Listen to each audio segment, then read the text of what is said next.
প্রতিদিন সাইয়েদনা আবু বকর ফজরের নামাজ পড়া মসজিদে নববী থেকে বের হয়ে যায়।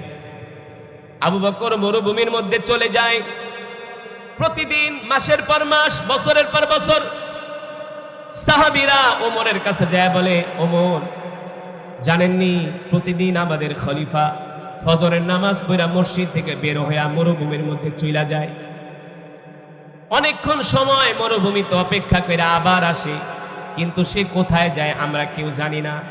হযরত ওমর বলে তাহলে আমি আজকে দেখব আবু বকর কোথায় যায়। হযরত আবু বকর ফজরের নামাজ পড়ে মসজিদে নববী থেকে বের হয়েছেন। পিছনে পিছনে হযরত ওমরও তার পিছনে পিছনে যাচ্ছেন। হযরত ওমর বলে আমি দেখলাম আবু বকর মরুভূমির মধ্যে যে একটা ভাঙ্গা ঘরের মধ্যে ঢুকে গেছে। ওমর যাতে আমাকে না দেখে আমি ওই ভাঙ্গা ঘরের দেয়ালের পাশে আমি নিজেকে লুকিয়ে রাখলাম, আড়াল করে রাখলাম, যাতে ওমর আমাকে আবু বকর আমাকে দেখতে না পারে। আমি অনেকক্ষণ সময় দাঁড়িয়ে রইলাম, দেখি আবু বকর লম্বা সময় সেই ভাঙ্গা ঘরের মধ্যে অপেক্ষা কইরা তারপর তিনি ঘর থেকে বের হলেন। আবু বকর যখন ঘর থেকে বের হয়ে যান, আবু বকর কিছু দূর আসার পরে আমি সাথে সাথে ঘরের মধ্যে প্রবেশ করি। ওই ভাঙ্গা ঘরের মধ্যে প্রবেশ কইরা দেখি ওই ঘরের মধ্যে একজন মহিলা।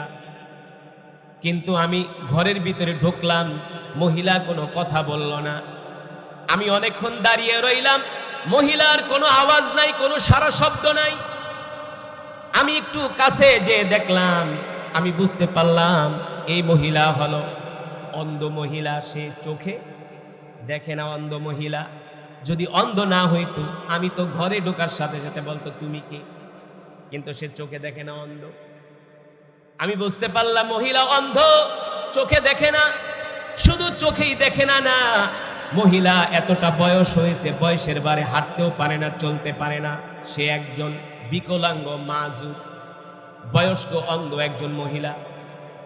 আমি ওমর জিজ্ঞেস করলাম, অন্ধ তোমার ঘরে প্রতিদিন কে আসে? অন্ধ মহিলা বলে, বাবা রে, আমার ঘরে প্রতিদিন কে আসে আমি তো আর দেখি না, আমি তো অন্ধ, আমি তো চোখে দেখি না। তবে আমার ঘরে যে আসে সে আজকে একদিন না, 1 মাস না, 2 মাস না, 1 বছর না, 2 বছর না, কয়েক বছর ধরে সে আমার প্রতিদিন ঘরে আসে ফজরের পরে। হযরত ওমর বলে, অন্ধ ওই লোক তোমার ঘরে আইসা কি করে? তুমি কি তার পরিচয় জানো? বলে, আমি তো তার পরিচয় জানি না, তবে সে তোমার ঘরে আইসা কি করে? অন্ধ মহিলা বলে, শোনো, ওই লোক প্রতিদিন ফজরের পরে আমার ঘরে আইসা সে আমাকে বলে, অন্ধ তোমার পরিধীয় বস্ত্রগুলো আমাকে দাও। আমি আমার পরিধীয় বস্ত্রগুলো জমিয়ে রাখি। সে প্রতিদিন ফজরের পরে আসার পরে ওই ময়লা যুক্ত কাপড়গুলো আমি তাকে দেই, আর তার নিজের হাত দিয়ে আমার কাপড়গুলো পরিষ্কার করে দেয়, ধুয়ে দেয়। হযরত ওমর বলে, তারপরে কি করে? বলে, ওই লোক নিজের হাত দিয়ে আমার ঘর ঝাড়ু দিয়ে দেয়। হযরত ওমর বলে, অন্ধ তারপরে আর কি করে? বলে, সে নিজের হাত দিয়ে রুটি বানায় আমাকে খাওয়ায় দেয়, তারপরে চলে যায়। হযরত ওমর বলে, অন্ধ তুমি কি তার পরিচয় জানো কি না? বলে, তো আমি তো তার পরিচয় জানি না। বলে, অন্ধ তোমার ঘরে প্রতিদিন যেই লোক আসে সে দুনিয়ার কোনো সাধারণ পুরুষ না, মদিনার কোনো সাধারণ পুরুষ না, তিনি হলেন আল্লাহর নবীর সবচেয়ে কাছের সহযোগী, মুসলমানদের প্রথম খলিফা হযরত আবু বকর। এই কথা শোনার পরে অন্ধ মহিলা কান্না কইরা দিছে। বলে, বলো কি? বলে, হ্যাঁ। তাহলে এই লোক তো বছরের পর বছর এসে আমার ঘর ঝাড়ু দিয়ে দেয়, আমার থালা বাসন ধুয়ে দেয়, নিজের হাত দিয়ে রুটি বানায় আমাকে খাওয়ায় দেয়। এই কথা শোনার পরে অন্ধ মহিলা কান্না করে দিলেন। হযরত ওমর চলে যায়, আবার আবু বকর আয়েশা খেদমত করে অন্ধ মহিলার। কিছুদিন পরে সাইয়েদনা আবু বকর সিদ্দিক রাদিয়াল্লাহু তাআলা আনহু, মুসলমানদের প্রথম খলিফা আবু বকরের শাহাদাত হয়ে যায়। তিনি শাহাদাত বরণ করেন, দুনিয়ার জমিন থেকে চলে যায়। এবার খেলাফতের দায়িত্ব চলে আসে হযরত ওমরের ঘাড়ে। হযরত ওমর খলিফার দায়িত্ব নেওয়ার পরে তিনি তার মাথায় রাখছে, আবু বকর তো প্রতিদিন ফজরের নামাজ পড়ে একজন মহিলার কি করে কথা বলে, তার খেদমত করে, তার সেবা করে। হযরত ওমর বলে, আবু বকর যেভাবে দায়িত্ব পালন করছে, আমি যেহেতু খলিফা, এখন তো আমার কাঁধে দায়িত্ব আসছে। সেও প্রতিদিন রুটিন মাফিক নিয়ম করে করে ফজরের পরে চলে যায় অন্ধ মহিলার ঘরে। অন্ধ মহিলা তো আর জানে না আগের সেই লোক তো দুনিয়াতে নাই, সে তো শহীদ হয়ে গেছে, সে তো আর জানে না। কিন্তু সাইয়েদনা আবু বকর এবার ওই মহিলার ঘরে যায়, মুসলমানদের দ্বিতীয় খলিফা, নিজের হাত দিয়া অন্ধ মহিলার কাপড়গুলো ধুয়ে দেয়, তার ঘরগুলো ঝাড়ু দিয়ে দেয়, থালা বাসনগুলো ধুয়ে দেয়, নিজের হাত দিয়া রুটি বানিয়ে অন্ধ মহিলাকে খাওয়ায় দেয়। এভাবে করে বেশ কিছুদিন হযরত ওমর খেদমত করতেছেন। কয়েক মাস যাওয়ার পরে হঠাৎ করে একদিন অন্ধ মহিলা ডাক দিছে, দাঁড়াও, তোমার সাথে আমার কথা আছে। হযরত ওমর দাঁড়িয়ে গেলেন। অন্ধ মহিলা প্রশ্ন করলেন, আমার কাছে মনে হয় তুমি আগের সেই লোক না, তুমি অন্য একজন। তুমি আগের সেই লোক না, তুমি অন্য একজন। হযরত ওমর বলল, অন্ধ কিভাবে বুঝলা আমি আগের লোক না, আমি অন্য একজন? বলে, হ্যাঁ, আমার কাছে কেমন যেন মনে হলো এতদিন যিনি আমার খেদমত করেছেন সে তুমি না, সে তুমি না, সে আগের লোক না, সে অন্য একজন। আমার কাছে মনে হয় আগের লোক আমার খেদমত করে না, নিশ্চয়ই তার পরিবর্তে আরেকজন এসে আমার খেদমত করে যায়। হযরত ওমর বলে, অন্ধ তুমি যে প্রশ্ন করলা, তুমি কিভাবে বুঝলা আগের লোক তোমার খেদমত করে না, অন্য লোক আইসা তোমার খেদমত করে? আমি অন্য পার্সন, তুমি কিভাবে বুঝলা? অন্ধ মহিলা বলে, শোনো, আমি তোমার আর তার খেদমতের মাঝে একটা ত্রুটি পেয়েছি, একটা বিচ্যুতি পেয়েছি। হযরত ওমর ডাক দিয়া বলে, অন্ধ তুমি আমার খেদমতের মধ্যে কি ত্রুটি পেয়েছো, কি ভুল পেয়েছো? অন্ধ মহিলা ডাক দিয়া বলে, শোনো, আগে যিনি আমার খেদমত করতেন তিনি আমার পরিধেয় বস্ত্রগুলো ধুয়ে দিতেন, আমার ঘর ঝাড়ু দিয়ে দিতেন, আমার থালা বাসনগুলো পরিষ্কার করে দিতেন, নিজের হাত দিয়া রুটি বানিয়ে আমাকে খাইয়ে দিতেন, এমনকি প্রতিদিন তিনি আমার জন্য খেজুর নিয়ে আসতেন। কি নিয়ে আসতেন? তিনি যে আমাকে খেজুরটা খাওয়াতেন, খেজুরের বিচিটা আলাদা কইরা গোস্তটা আমার মুখে দিয়া দিতেন, খেজুরের বিচি ছাড়ায়া গোস্ত দিয়া দিতেন, খেজুরের বিচি সহ আমাকে দিতেন না। আমি তো অন্ধ, কিন্তু তোমার সব খেদমত ঠিক আছে, তুমি যে আমাকে খেজুর খাওয়াও, খেজুরের বিচিটা শুদ্ধ আমার মুখের ভিতরে তুমি খেজুর ঢুকায় দাও। এই কারণে আমি বুঝতে পারলাম আগের লোক তো খেজুরের বিচি ছাড়াই আমাকে খেজুর খাওয়ায় দিত, আর তুমি যেহেতু বিচি সহ আমার খেজুর মুখে দিচ্ছ, তার মানে আমি বুঝতে পারলাম তুমি আগের লোক না, তুমি অন্য একজন। এই কথা শোনার পরে হযরত ওমর ওই মহিলার সামনে হাঁটু গাইরা বৈশা বলে, অন্ধ তাহলে কি আমি আবু বকরের মতো তোমার খেদমত করতে পারি নাই? তুমি কি আমার খেদমতে কষ্ট পাইতেছো? হযরত ওমরের এই কথা শুনে অন্ধ মহিলা বলতেছে, কষ্ট পাচ্ছি না, তবে আগে যিনি আমার খেদমত করতেন তিনি তো খেজুরের বিচি ছাড়া আমাকে খেজুর খাওয়ায় দিতেন, তুমি তো তার মতো পারো নাই।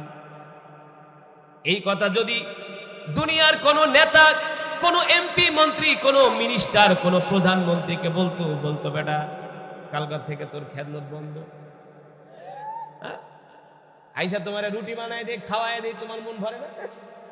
তুমি আবার আমার বিরুদ্ধে অভিযোগ করো রেশন কার্ড শেষ, তোর যে এলাকায় না দেখি, হ্যাঁ, কত বড় সাহস! তুমি আবার আমার বিরুদ্ধে অভিযোগ করো। অথচ আল্লাহর কোরআনের শিক্ষা থাকলে, আল্লাহর ভয় থাকলে কি হয়? হযরত ওমর মহিলার সামনে হাঁটু গাইরা বসা হাত দুইটা বিনয়ের সাথে দুইটা বলে, অন্ধ তুমি যদি আমার খেদমতে কষ্ট পায়া থাকো আমাকে ক্ষমা করে দাও।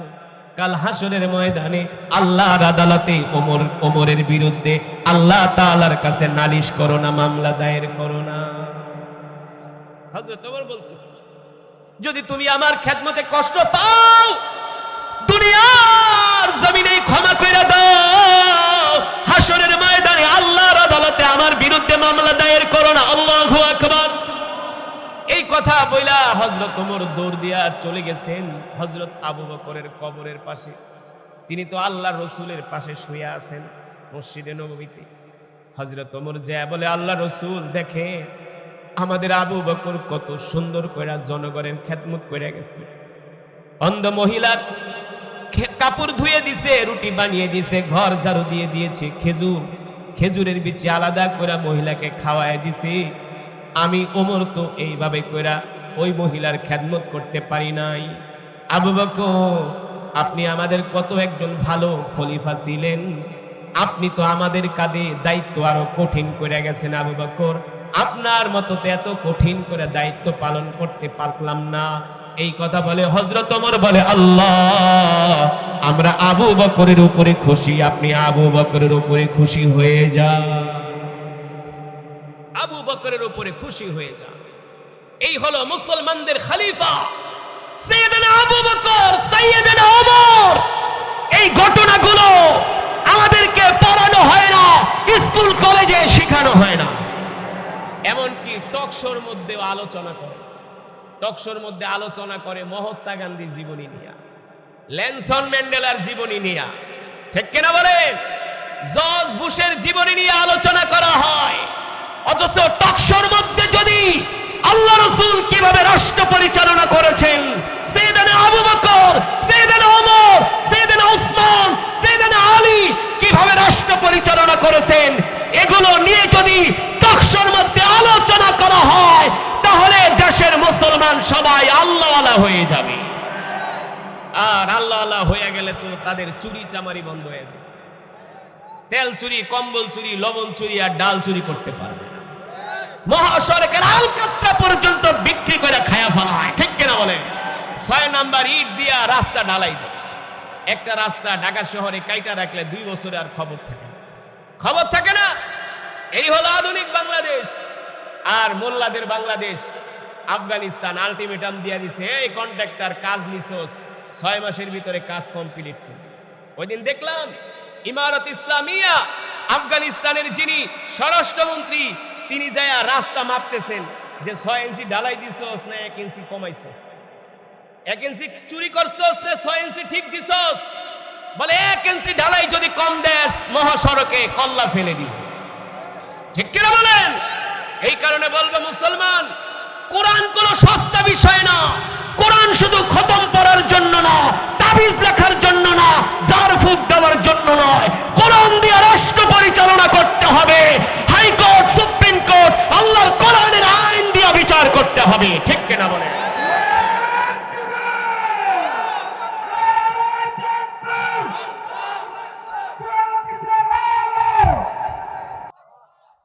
আল্লাহ নবী জিজ্ঞেস করলেন, সাহাবীরা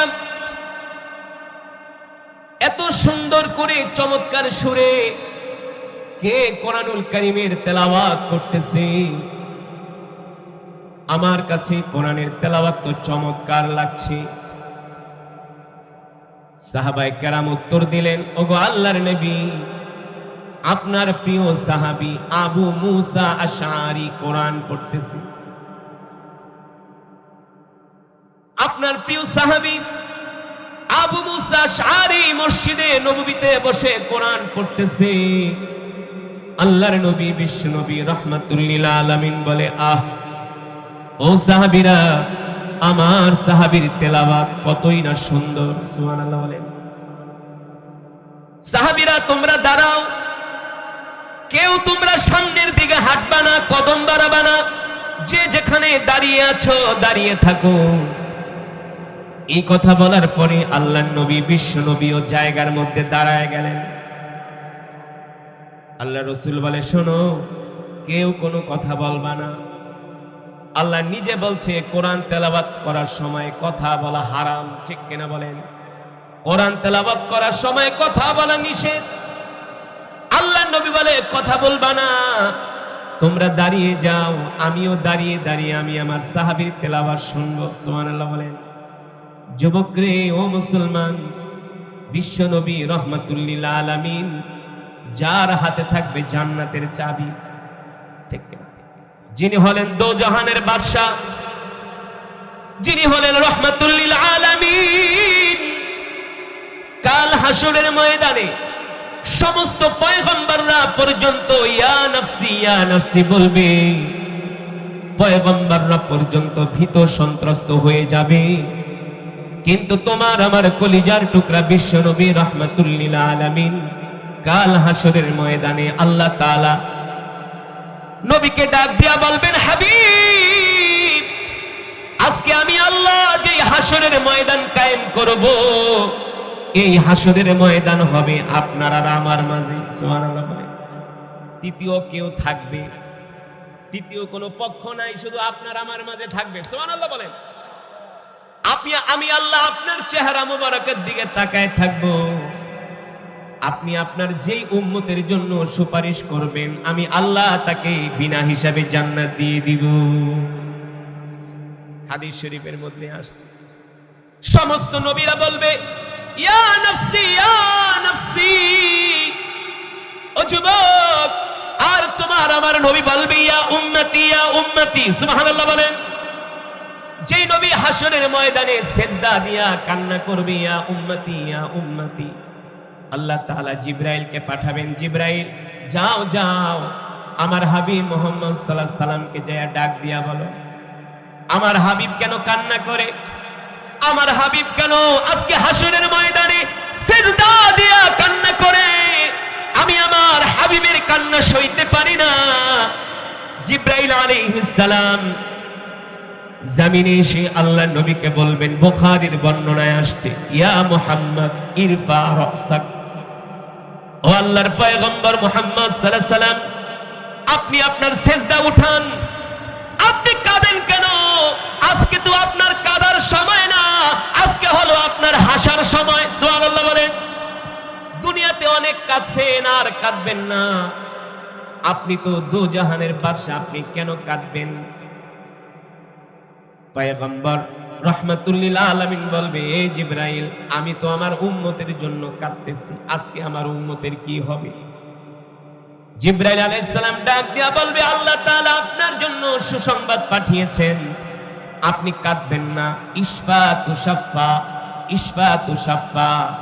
যুবক রে, আল্লাহ তাআলা বলবেন, হাবিব, আজকে হাসরের ময়দানে আপনি শুধু আপনার উম্মতের জন্য সুপারিশ করতে থাকেন, আপনি সুপারিশ করতে করতে ক্লান্ত হয়ে যাবেন, আমি আল্লাহ আপনার উম্মতকে মাফ করতে করতে ক্লান্ত হব না।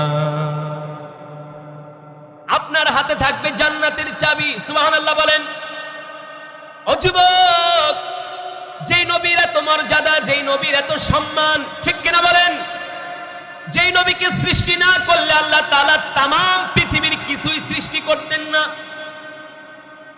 সেই নবীকে আল্লাহ তাআলা ডাক দিয়া বললেন, হাবিব শোনেন, আমি আল্লাহ আপনার উপর যে কোরআন নাজিল করছি, এই কোরআন আপনি আপনার উম্মতদেরকে পড়তে বলেন, এই কোরআন আপনার উম্মতদেরকে পড়তে বলেন। আল্লাহর নবী, বিশ্ব নবী, ওই যে সাহাবী আবু মুসা আশআরী কোরআন পড়তেছি, তার কোরআন তেলাওয়াত শুনে স্বয়ং আল্লাহর নবী দাঁড়ায় গেছে। আর তুমি আমি 6 নাম্বার মুসলমান, নামাজ পড়ো না, রোজা রাখো না, দিন নাই, ইসলাম নাই, হালাল হারামের কোনো তমিজ নাই, নামাজ একক তো পড়ো না, নিজেকে অনেক বড় ইমানদার দাবি করো। তোমার নবী যদি দাঁড়ায় দাঁড়ায় কোরআন শুনতে পারে, তাহলে তো তোমার উচিত কোরআনের আওয়াজ শোনার পরে পাগলের মতো কোরআনের মাজমায় চলে আসা। সিরাতের কিতাবের মধ্যে এসেছে, আল্লাহর নবী যতক্ষণ পর্যন্ত কোরআন পড়েছেন, সাহাবী যতক্ষণ পর্যন্ত কোরআন তেলাওয়াত করেছেন, আল্লাহ রাসূল ততক্ষণ পর্যন্ত দাঁড়ায় দাঁড়ায় কোরআন তেলাওয়াত শুনেছে। যখন সাহাবীর তেলাওয়াত শেষ হয়ে গেল, আল্লাহ রাসূল বললেন, যাও যাও আমার সাহাবীকে ডাইকা নিয়ে আসো। এবার সাহাবী আবু মুসা আশআরীকে ডেকে আনা হলো। এ আবু মুসা আশআরী, তোমাকে আল্লাহ রাসূল ডাকছেন। সাহাবী আবু মুসা আশআরী আসলেন। আল্লাহ নবী বললেন, ইজলিস হুনাক, বসো। ইজলিস হুনাক, বসো। এ সাহাবী আবু মুসা আশআরী, এতক্ষণ পর্যন্ত কি তুমি কোরআন পড়তেছিলে কিনা? সাহাবী আবু মুসা আশআরী বলেন, ওগো আল্লাহর নবী, এতক্ষণ পর্যন্ত আমি কোরআন পড়ছিলাম। আল্লাহর নবী বলে, সাহাবী রে, তুমি কি জানো যতক্ষণ পর্যন্ত তুমি কোরআনুল কারীমের তেলাওয়াত করেছো ততক্ষণ পর্যন্ত আমি নবী দাঁড়িয়ে দাঁড়িয়ে তোমার তেলাওয়াত শুনেছি। যতক্ষণ তুমি কোরআন পড়েছো ততক্ষণ আমি নবী দাঁড়িয়ে দাঁড়িয়ে তোমার তেলাওয়াত শুনছি। এই কথা শোনার পরে সাহাবী কান্না করে দিলেন। সাহাবীর চোখ দিয়া ঝরঝর করে পানি পড়তেছে। আল্লাহ নবী ডাক দিয়া বলে, লিমা তাবকি ইয়া আবা মুসা আশআরী, কাঁদো কেন? আমি কি তোমাকে কাঁদার কথা কোনো কিছু বলেছি কিনা? তুমি কি আমার কথায় কষ্ট পেয়েছো কিনা? তুমি কেন কান্না করো? তোমার চোখে কেন পানি? সাহাবী আবু মুসা আশআরী ডাক দিয়ে বলেন, ওগো আল্লাহর নবী, আপনি আমার চোখে যেই পানি দেখছেন এই চোখের পানি কোনো কষ্টের পানি না, কোনো দুঃখের পানি না, কোনো কান্নার পানি না, আমার চোখে হলো আনন্দের পানি।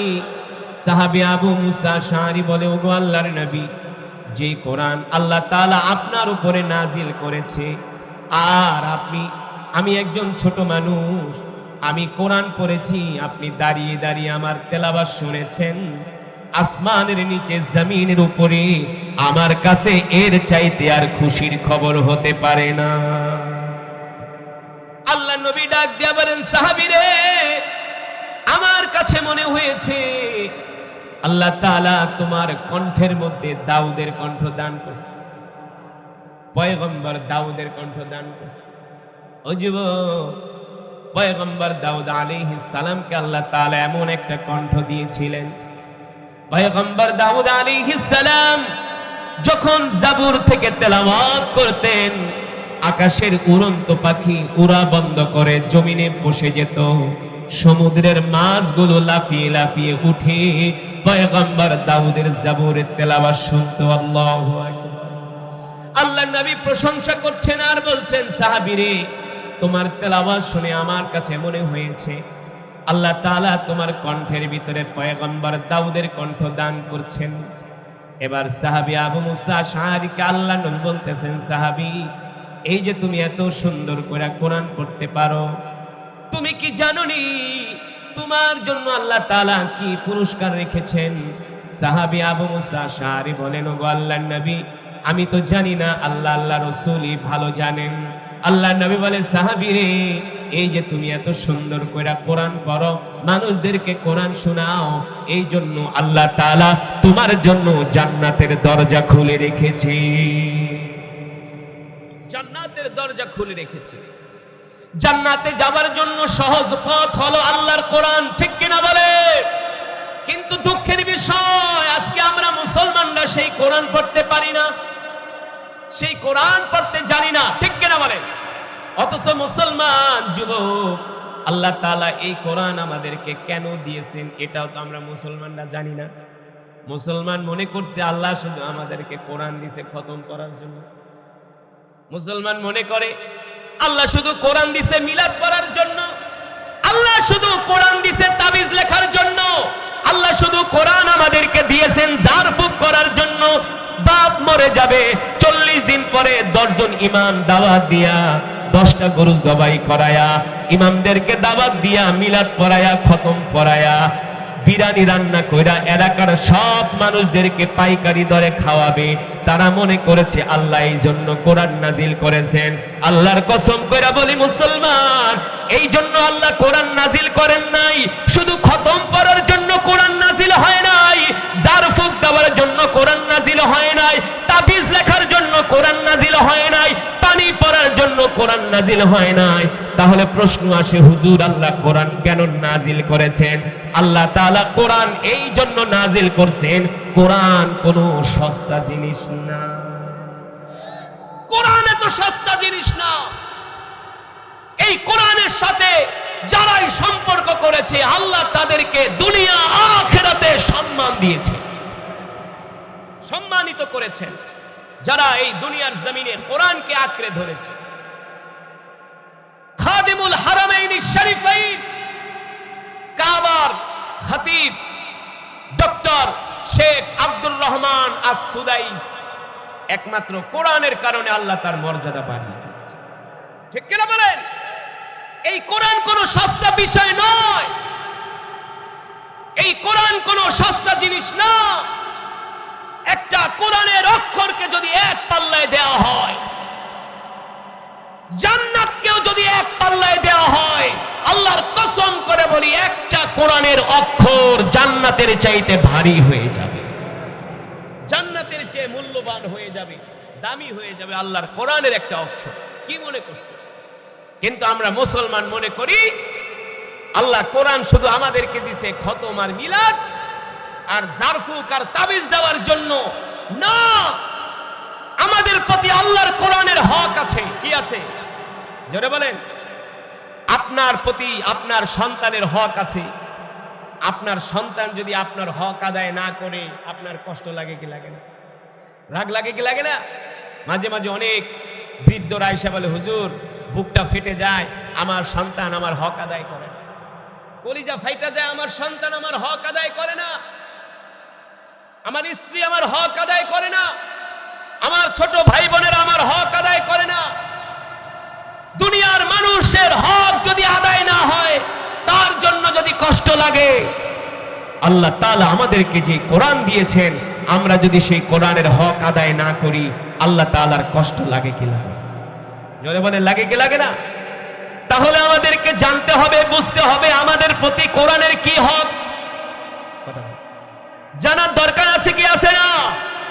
আমাদের প্রতি কোরআনের হক হলো, আল্লাহ তাআলা কোরআনুল কারীমের মধ্যে বলছেন, আলা লাহুল খালকু ওয়াল আমর তাবারাকাল্লাহু রাব্বুল আলামিন।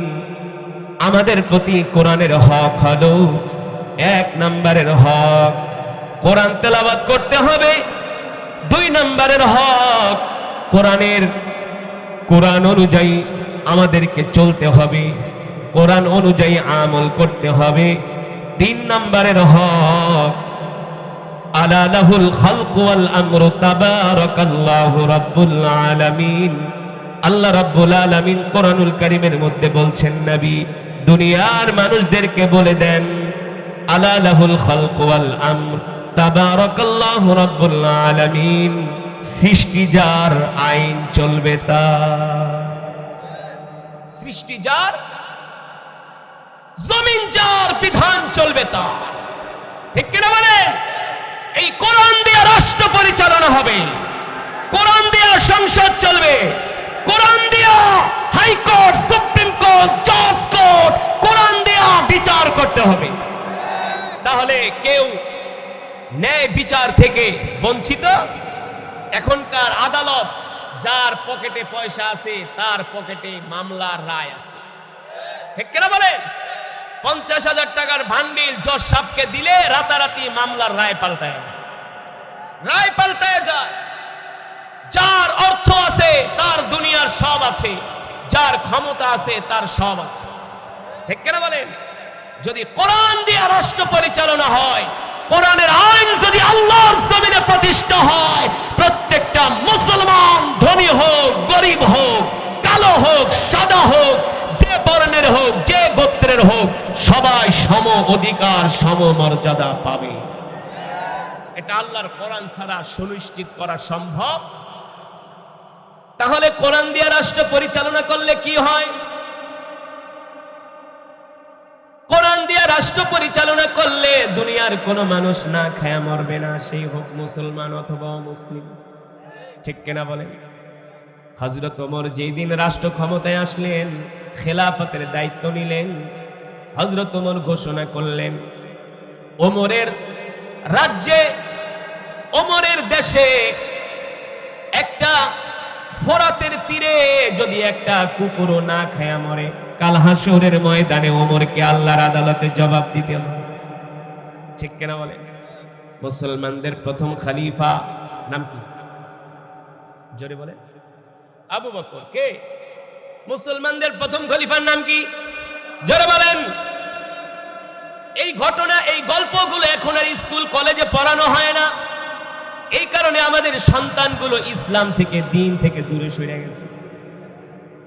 অথচ সাইয়েদনা আবু বকর ছিলেন মুসলমানদের প্রথম খলিফা। সুবহানাল্লাহ বলেন। কেমন খলিফা ছিলেন আবু বকর? কেমন করে রাষ্ট্র চালিয়েছেন? কি ছিল তাদের রাষ্ট্র পরিচালনার পদ্ধতি?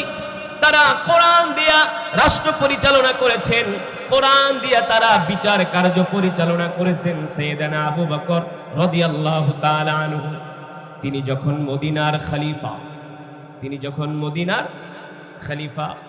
প্রতিদিন সাইয়েদনা আবু বকর ফজরের নামাজ পড়া মসজিদে নববী থেকে বের হয়ে যায়। আবু বকর মরুভূমির মধ্যে চলে যায়।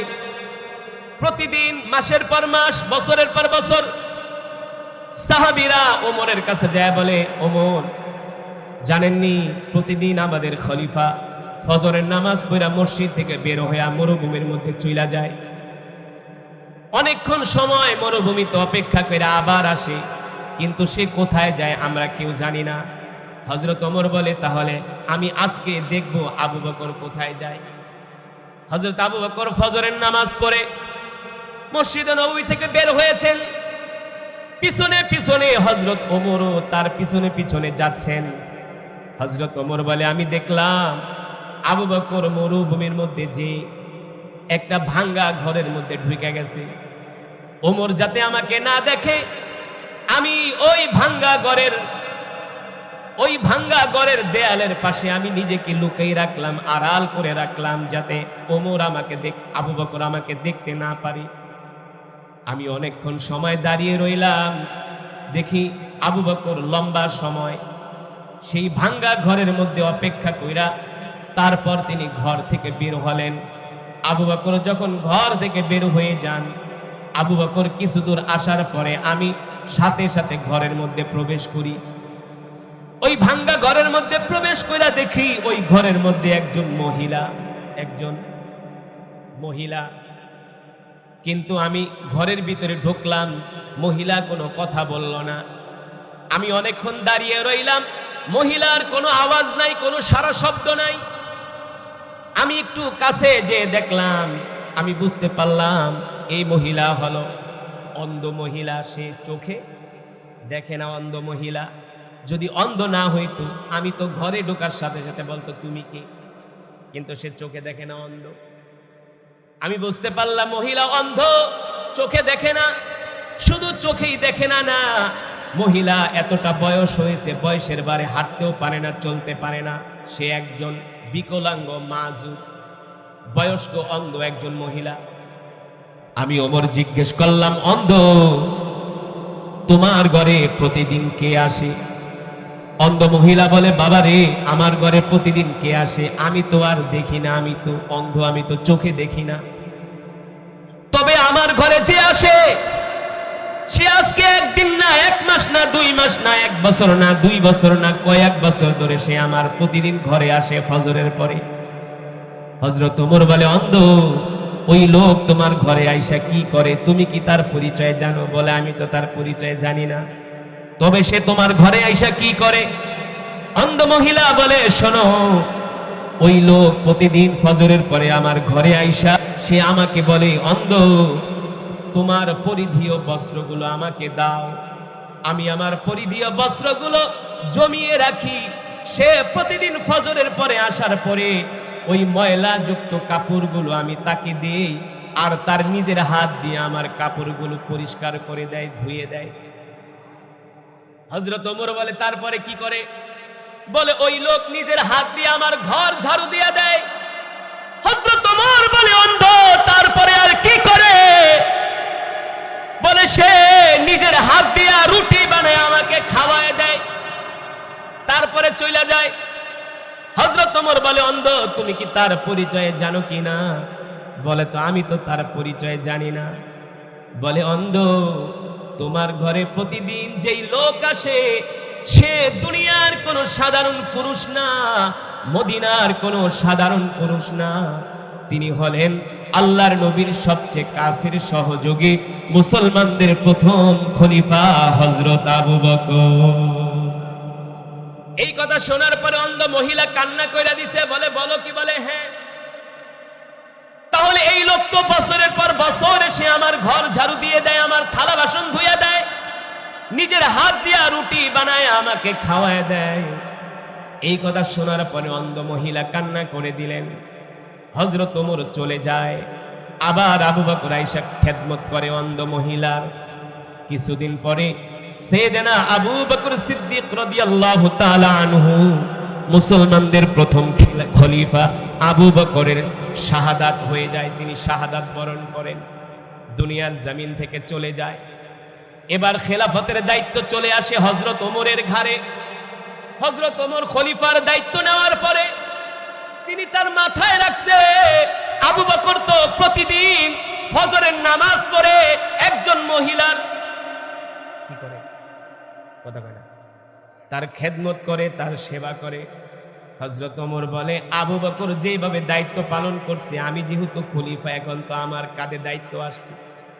সেও প্রতিদিন রুটিন মাফিক নিয়ম করে করে ফজরের পরে চলে যায় অন্ধ মহিলার ঘরে। অন্ধ মহিলা তো আর জানে না আগের সেই লোক তো দুনিয়াতে নাই, সে তো শহীদ হয়ে গেছে, সে তো আর জানে না। কিন্তু সাইয়েদনা আবু বকর এবার ওই মহিলার ঘরে যায়া মুসলমানদের দ্বিতীয় খলিফা নিজের হাত দিয়া অন্ধ মহিলার কাপড়গুলো ধুয়ে দেয়, তার ঘরগুলো ঝাড়ু দিয়ে দেয়, থালা বাসনগুলো ধুয়ে দেয়, নিজের হাত দিয়া রুটি বানিয়ে অন্ধ মহিলাকে খাওয়ায় দেয়। এভাবে করে বেশ কিছুদিন হযরত ওমর খেদমত করতেছেন। কয়েক মাস যাওয়ার পরে হঠাৎ করে একদিন অন্ধ মহিলা ডাক দিছে, দাঁড়াও, তোমার সাথে আমার কথা আছে। হযরত ওমর দাঁড়িয়ে গেলেন। অন্ধ মহিলা প্রশ্ন করলেন, আমার কাছে মনে হয় তুমি আগের সেই লোক না, তুমি অন্য একজন। তুমি আগের সেই লোক না, তুমি অন্য একজন। হযরত ওমর বলল, অন্ধ, কিভাবে বুঝলা আমি আগের লোক না, আমি অন্য একজন? বলে, হ্যাঁ, আমার কাছে কেমন যেন মনে হলো এতদিন যিনি আমার খেদমত করেছেন সে তুমি না, সে তুমি না, সে আগের লোক না, সে অন্য একজন।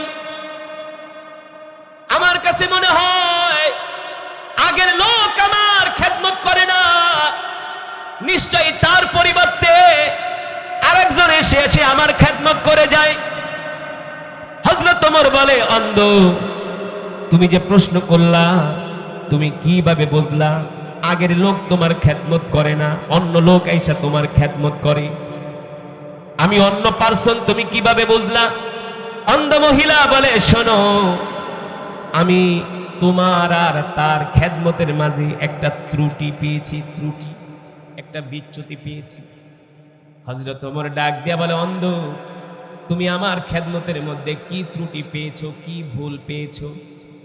অন্ধ মহিলা ডাক দিয়া বলে, শোনো, আগে যিনি আমার খেদমত করতেন তিনি আমার পরিধেয় বস্ত্রগুলো ধুয়ে দিতেন, আমার ঘর ঝাড়ু দিয়ে দিতেন, আমার থালা বাসনগুলো পরিষ্কার করে দিতেন, নিজের হাত দিয়া রুটি বানিয়ে আমাকে খাইয়ে দিতেন, এমনকি প্রতিদিন তিনি আমার জন্য খেজুর নিয়ে আসতেন। কি নিয়ে আসতেন? তিনি যে আমাকে খেজুরটা খাওয়াতেন, খেজুরের বিচিটা আলাদা কইরা গোস্তটা আমার মুখে দিয়া দিতেন, খেজুরের বিচি ছাড়ায়া গোস্ত দিয়া দিতেন, খেজুরের বিচি সহ আমাকে দিতেন না। আমি তো অন্ধ, কিন্তু তোমার সব খেদমত ঠিক আছে, তুমি যে আমাকে খেজুর খাওয়াও, খেজুরের বিচিটা শুদ্ধ আমার মুখের ভিতরে তুমি খেজুর ঢুকায় দাও।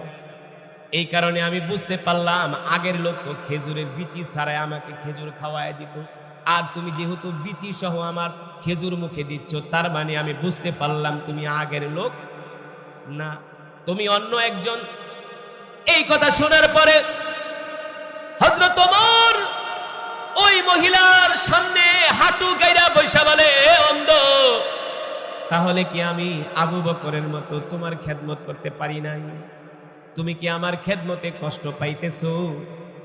হযরত ওমরের এই কথা শুনে অন্ধ মহিলা বলতেছে, কষ্ট পাচ্ছি না, তবে আগে যিনি আমার খেদমত করতেন তিনি তো খেজুরের বিচি ছাড়া আমাকে খেজুর খাওয়ায় দিতেন, তুমি তো তার মতো পারো নাই। এই কথা যদি দুনিয়ার কোন নেতা, কোন এমপি মন্ত্রী, কোন মিনিস্টার, কোন প্রধানমন্ত্রীকে বলতো বেটা কালকার থেকে তোর খেদমত বন্ধ, আইসা তোমার রুটি বানায় দে, খাওয়ায় দে, তোমার মন ভরে না? তুমি আবার আমার বিরুদ্ধে অভিযোগ করো রেশন কার্ড শেষ, তোর যার এলাকায় না দেখি, হ্যাঁ? কত বড় সাহস! তুমি আবার আমার বিরুদ্ধে অভিযোগ করো। অথচ আল্লাহর কোরআনের শিক্ষা থাকলে, আল্লাহর ভয় থাকলে কি হয়? হযরত ওমর মহিলার সামনে হাঁটু গাইরা বসা হাত দুইটা বিনয়ের সাথে ধইরা বলে, অন্ধ, তুমি যদি আমার খেদমতে কষ্ট পায়া থাকো আমাকে ক্ষমা কইরা দাও। কাল হাসরের ময়দানে আল্লাহর আদালতে ওমরের বিরুদ্ধে আল্লাহ তাআলার কাছে নালিশ করো না, মামলা দায়ের করো না। হযরত ওমর বলতেছে, যদি তুমি আমার খেদমতে কষ্ট পাও দুনিয়ার জমিনে ক্ষমা কইরা দাও, হাসরের ময়দানে আল্লাহর আদালতে আমার বিরুদ্ধে মামলা দায়ের করো না। আল্লাহু আকবার।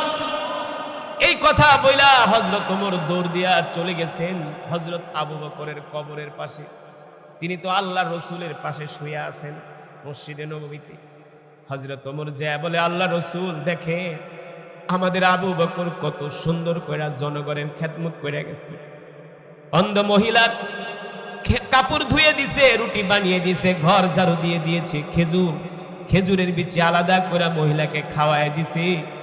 আমি ওমর তো এইভাবে কইরা ওই মহিলার খেদমত করতে পারি নাই। আবু বকর, আপনি আমাদের কত একজন ভালো খলিফা ছিলেন, আপনি তো আমাদের কাঁধে দায়িত্ব আরো কঠিন করে গেছেন। আবু বকর, আপনার মতো তো এত কঠিন করে দায়িত্ব পালন করতে পারলাম না। এই কথা বলে হযরত ওমর বলে, আল্লাহ, আমরা আবু বকরের উপরে খুশি, আপনি আবু বকরের উপরে খুশি হয়ে যান, আবু বকরের উপরে খুশি হয়ে যান। এই হলো মুসলমানদের খলিফা সাইয়েদনা আবু বকর, সাইয়েদনা ওমর। এই ঘটনাগুলো আমাদেরকে পড়ানো হয় না, স্কুল কলেজে শেখানো হয় না। এমনকি টকশোর মধ্যে আলোচনা করে মহাত্মা গান্ধীর জীবনী নিয়ে, লেনসন ম্যান্ডেলার জীবনী নিয়ে, ঠিক কিনা বলেন? জর্জ বুশের জীবনী নিয়ে আলোচনা করা হয়। অথচ টকশোর মধ্যে যদি আল্লাহ রাসূল কিভাবে রাষ্ট্র পরিচালনা করেছেন, সাইয়েদনা আবু বকর, সাইয়েদনা ওমর, সাইয়েদনা উসমান, সাইয়েদনা আলী কিভাবে রাষ্ট্র পরিচালনা করেছেন, এগুলো নিয়ে যদি টকশোর মধ্যে আলোচনা করা হয় তাহলে দেশের মুসলমান সবাই আল্লাহওয়ালা হয়ে যাবে। আর আল্লাহওয়ালা হয়ে গেলে তো তাদের চুরি চামারি বন্ধ হয়ে যাবে। তেল চুরি, কম্বল চুরি, লবণ চুরি আর ডাল চুরি করতে পারবে না। মহাসড়কের আলকাতরা পর্যন্ত বিক্রি করে খায়া ফেলা হয়, ঠিক কিনা বলে? 6 নাম্বার ইট দিয়া রাস্তা ঢালাই দেয়। একটা রাস্তা ঢাকা শহরে কাইটা রাখলে 2 বছরে আর খবর থাকে না। এই হলো আধুনিক বাংলাদেশ। আর মোল্লাদের বাংলাদেশ। আফগানিস্তান আলটিমেটাম দিয়া দিছে, এই কন্ট্রাক্টর কাজ নিছোস, 6 মাসের ভিতরে কাজ কমপ্লিট করবে। ওই দিন দেখলাম ইমারত ইসলামিয়া আফগানিস্তানের যিনি স্বরাষ্ট্রমন্ত্রী, তিনি যায় রাস্তা মাপতেছেন যে 6 ইঞ্চি ঢালাই দিছোস না 1 ইঞ্চি কমাইছোস, 1 ইঞ্চি চুরি করছোস না 6 ইঞ্চি ঠিক দিছোস। বলে 1 ইঞ্চি ঢালাই যদি কম দেস মহাসড়কে কল্লা ফেলে দিবে, ঠিক কিনা বলেন? এই কারণে বলবো মুসলমান, কোরআন কোনো সস্তা বিষয় না। কোরআন শুধু খতম পড়ার জন্য না, তাবিজ লেখার জন্য না, জারফুক দেওয়ার জন্য নয়। কোরআন দিয়ে রাষ্ট্র পরিচালনা করতে হবে। হাইকোর্ট, সুপ্রিম কোর্ট আল্লাহর কোরআনের আইন দিয়ে বিচার করতে হবে, ঠিক কিনা বলেন?